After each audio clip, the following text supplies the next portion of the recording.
ବର୍ଷା ପାଗରେ ଖାଲି ପେଟ ପୂଜା। Hello hello friends, Radhe Radhe. मोर आ गोटे टिकी ब्लॉग वीडियो रे आपण मानकु वेलकम। आज बाहर बहुत जोरे वर्षा होता तो मन होला किछि खाइबा पई। माँ पानी रे पकई देथिले मटर, तापरे माँ चलिले पुना घर को लुगा सुखाइबा पई। काहेकि नाही जे वर्षा पागरे कोउठी भी टिके जागा नाही लुगा सुखाइबा पई।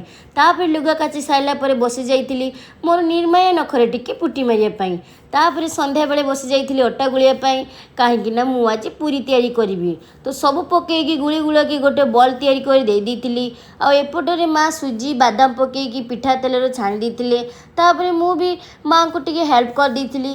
तापरे अटा को छोट छोट बॉल करी बसी जाइतिली पूरी बेलिया पाई। तो मो जीवनटा तो खाली अंका बंका, मु ना कौन बस जाइतिली पूरी गोल करिया पाई। ढे छाड़।